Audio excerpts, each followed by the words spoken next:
Bendungan pintu air 10, makam tak kasat mata tempat berlabuhnya mayit-mayit. Oke, kemarin gue ke bendungan pintu air 10 yang udah terkenal angker dari warga sekitar. Kenapa bisa dibilang angker? Ada banyak banget alasannya. Salah satunya bisa dibilang bendungan ini tuh makan korban jiwa dari sebelum dibangun dan sampai sekarang. Kalian tonton aja sampai habis.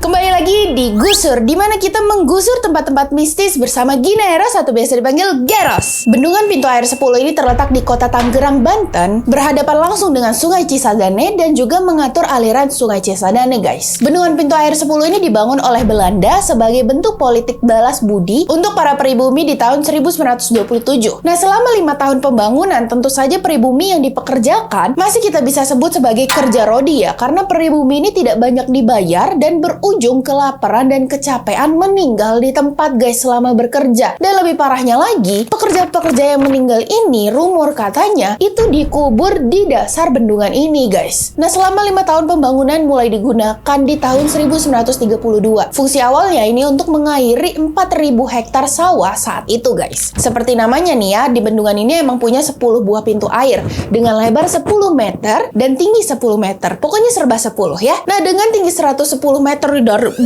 bawah banget dan panjangnya 123 meter itu menjadikan bendungan ini tuh salah satu bendungan terbesar dan menjadi ikon wisata di Banten. Tapi lu tahu nggak, selain kerja rodi dan juga yang meninggal dikubur di bawah bendungan itu, banyak banget kisah mistisnya di balik bendungan pintu air 10 ini. Mari kita bahas.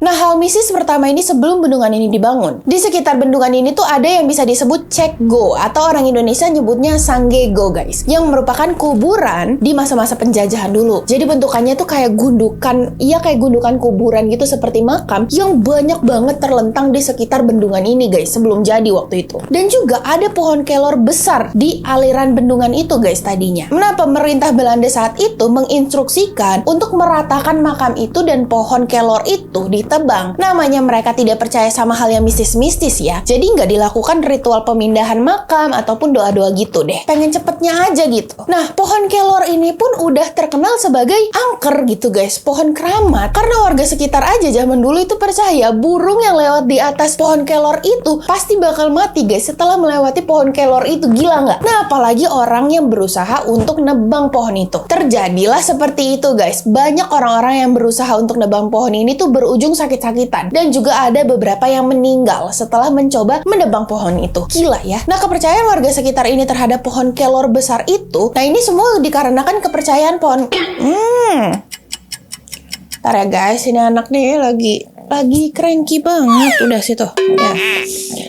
Nah, akhirnya pohon kelor itu tuh tidak bisa ditebang oleh siapapun ya, guys. Berujung bendungan itu pun dibangun aja langsung dan dialiri tuh airnya ya ke pemakaman Cekgo itu dan juga ke pohon kelor. Sampai akhirnya kuburan itu rata dengan tanah dan pohon kelornya pun tumbang akibat arusnya sungai itu loh. Gila kan? Itulah makanya gue sebut makam invisible ini. Karena di bawah bendungan itu tuh konon katanya banyak banget makam-makam yang nggak dipindahin. Namanya apa sih, Gina? Makam-makam yang tidak dipindahin gitu. Udah gitu juga pas waktu proses pembangunan banyak banget pekerja pribumi yang dikubur di bawah situ juga. Jadi udah pasti banget ini kuburan invisible gitu. Bener-bener kuburan massal tak kasat mata. Nah, di tahun 1962 nih juga ada penampakan buaya putih besar di bendungan ini. Dan banyak banget warga sekitar yang menyaksikan sendiri pakai mata kepala. Makanya ini tuh udah jadi omongan-omongan publik sana gitu loh, guys. Nah, sayangnya nih nggak ada foto ya, cuman banyak saksi hidupnya aja. Nah, nggak sampai situ aja, guys. Waktu zaman 1982 sampai 1085, fenomena penembakan misterius alias Petrus yang merupakan penembakan massal misterius terhadap 1.000 orang yang dianggap preman saat itu ya, berdampak nih ke bendungan ini. Di mana mayit-mayit yang dibuang begitu saja di sungai dari Bogor, Bekasi, dan bahkan sekitar Jawa akan bermuara di bendungan ini. Jadi pada masa-masa Petrus itu banyak banget mayit-mayit preman yang diangkat dari bendungan ini. Gila. Nah, sejak awal berdirinya nih, banyak banget cerita-cerita dari penjaga bendungan ini juga yang melihat banyak setan-setan dan juga ada petanda di mana akan ada mayit yang nyangkut. Di mana penjaga bendungan itu biasanya bakal dengar ada suara tangisan dari salah satu pintu air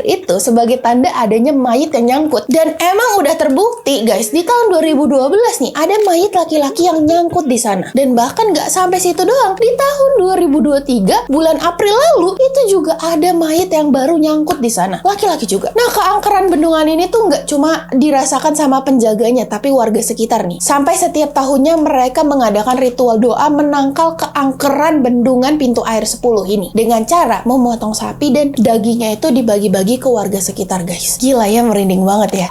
Ya begitu cerita tentang bendungan air 10 yang gue datengin bersama Putri Erika kemarin guys. Sayangnya emang saat gue di sana itu nggak bisa masuk untuk melewati bendungan ini gitu. Kita ngelihat secara langsung berdiri di atas bendungan itu, nggak bisa guys, karena kita ke sana mepet-mepet jam 5 gitu. Sebenarnya kita berniat untuk dapat footage waktu malamnya sebenarnya. Tapi ternyata kita bisa masuk ke situ kalau pakai surat izin. Ya, surat izin dari kepalanya itu, dan kepalanya itu saat itu sudah pulang. Kepalanya apa? What do you mean?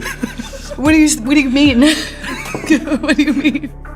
Ya, kepala ketuanya itu udah pulang gitu guys, gitu. Jadi kita nggak bisa ke sana dan kita cuma bisa lihat dari jauh bersama bapak-bapak yang lagi mancing di sekitar bendungan ini. Dan pas waktu gue tanya bapak-bapaknya yang lagi mancing itu ya guys, emang banyak banget cerita-cerita yang gila. Mereka bahkan juga ada yang melihat nih buaya tuh di bawah sini. Dia nggak bilang buaya putih ya, tapi emang banyak banget buaya di bawah sini katanya. Makanya nggak boleh renang gitu. Emang ada ikannya, Pak? Apa ikan apa, Pak?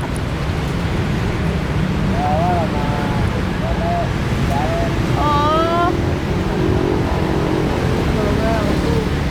Bapak sering mancing di sini, Pak?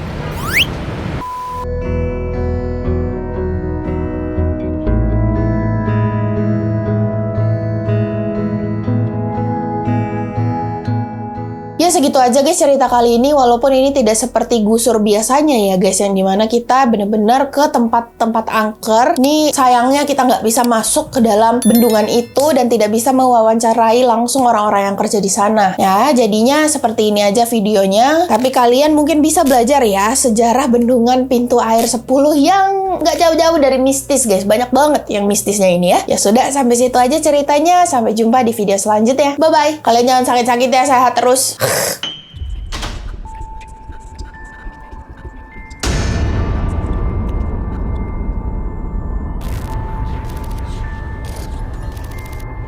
Subscribe dan nyalain notifikasi buat dapetin konten horor lainnya. Juga like and share video ini ke teman kalian yang bukan penakut. Cek TikTok dan IG gue di sini ya.